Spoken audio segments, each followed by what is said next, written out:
Boa noite, que a graça do Senhor Jesus Cristo e a paz do Senhor Jesus estejam sobre você e sobre a sua família. Nós vamos abrir a palavra do Senhor para a nossa reflexão de hoje em Jeremias capítulo 23. Nós leremos os versículos 5 e 6, mas também faremos menção a algumas porções dos capítulos anteriores. Jeremias 23, versículo 5 e versículo de número 6, que dizem assim: Eis que vem dias, diz o Senhor, em que levantarei a Davi um renovo justo, e rei que é reinará, e agirá sabiamente, e executará o juízo e a justiça na terra. Nos seus dias, Judá será salvo, e Israel habitará seguro. Será este o seu nome, com que será chamado Senhor, justiça nossa. Amém. Vamos orar. Pai bendito, nós te agradecemos por tua palavra que foi lida, te agradecemos pelo teu povo e te pedimos que o Senhor dê a cada um de nós momentos de oração, reflexão, buscando a tua presença, e que nesse instante o Senhor fale aos nossos corações, edificando a nossa alma, edificando o nosso coração. Nós oramos em nome de Jesus. Amém. Nós vamos falar sobre um reino de graça e justiça. Nós vivemos num país onde justiça é uma palavra que falta. Presos são soltos, culpados não são presos, há muita corrupção na esfera política, na esfera do governo, há intromissão dos poderes entre si, há uma desorganização total e junta-se a tudo isso, nós estamos vivendo a tripla crise econômica, saúde e política, crises que sempre existiram, mas que em dados momentos uma fica mais intensa que a outra, além de muitas outras crises, mas neste momento nós temos esse encontro de três crises.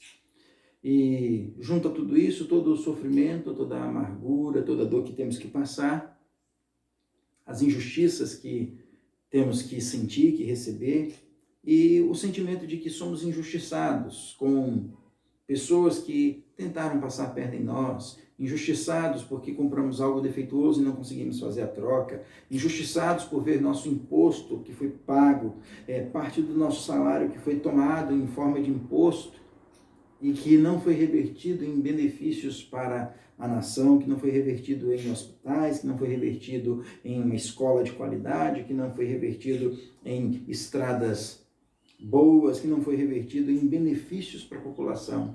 Injustiças e mais injustiças é o que nós temos em nosso país. Além disso, tem essa injustiça bem pessoal, quando nós nos sentimos defraudados, ofendidos, tapeados, enrolados por pessoas que estão perto, por pessoas que conhecemos, por pessoas que não conhecemos, mas que se aproveitaram de situações.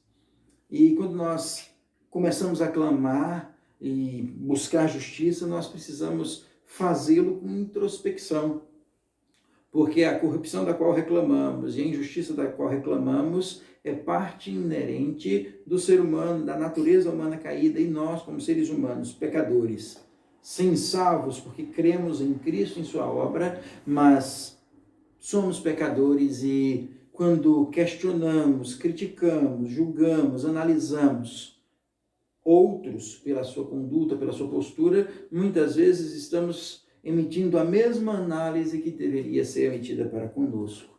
Vivemos em um momento de caos, em um momento de luta, em um momento de desespero e buscamos justiça, mas deveríamos clamar por justiça e por graça de forma conjunta, porque o Deus que emite a graça é o Deus que emite justiça, é o Deus que vê os sofrimentos do seu povo e que no momento oportuno fará justiça, e é o Deus que constituiu o seu povo por graça, é o Deus que para derramar graça sobre nós precisou agir de forma justa com o seu Filho, punindo o seu Filho em nosso lugar.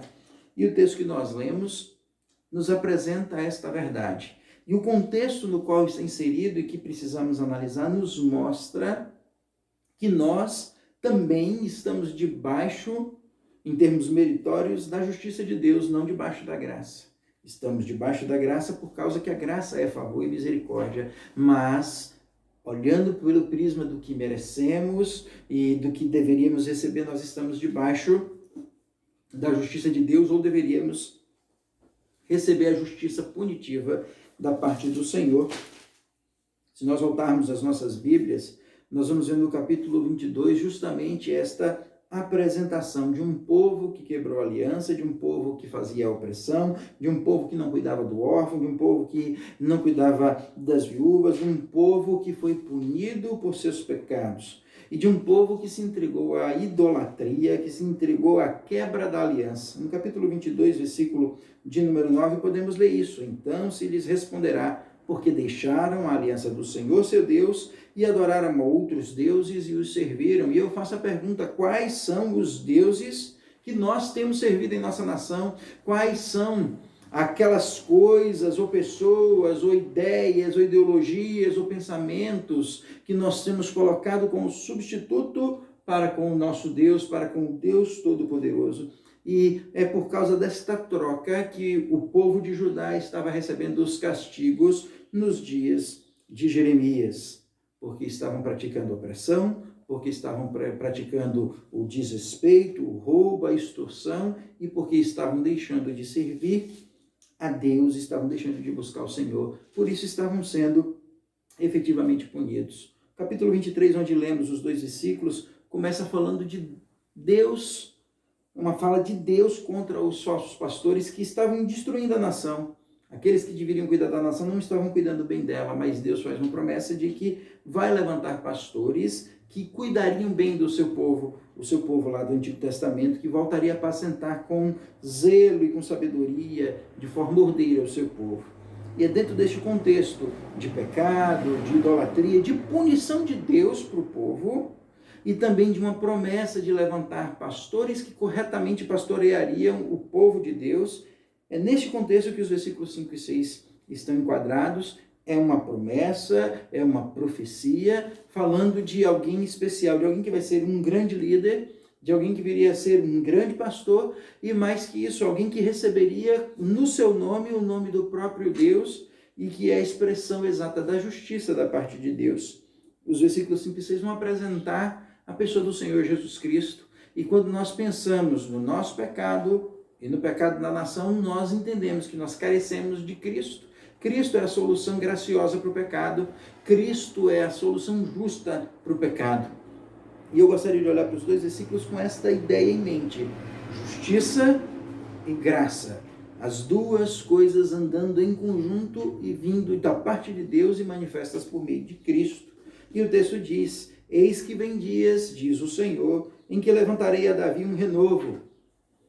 O povo estava sendo destruído, a casa real extirpada, mas viria de Davi um renovo, como uma planta que vai ter mais um brotinho saindo. E este renovo será um renovo justo. E diz o texto: o rei que é, reinará. Um descendente de Davi que seria um grande rei, e agirá sabiamente e executará o juízo e a justiça na terra. Em outras palavras, um dia viria um descendente de Davi para efetivar juízo e justiça. E a ideia aqui é de trazer punição, de trazer castigo aos opressores, aos pecadores, àqueles que estão longe de Deus. É a ideia de justiça. E quando nós olhamos para o Novo Testamento, nós entendemos que isso tudo vai se cumprir na segunda vinda de Cristo. Quando Cristo virá para reger as nações com vara de ferro, quando Cristo virá para subjugar reis e reinos, quando Cristo virá para subjugar todos os seres humanos, quando todos ressuscitarão e vivos e mortos já ressuscitados se unirão àqueles que foram salvos para glorificar a Cristo, e todos serão julgados. E cada um será julgado por suas obras e condenados, e a condenação virá da parte de Deus.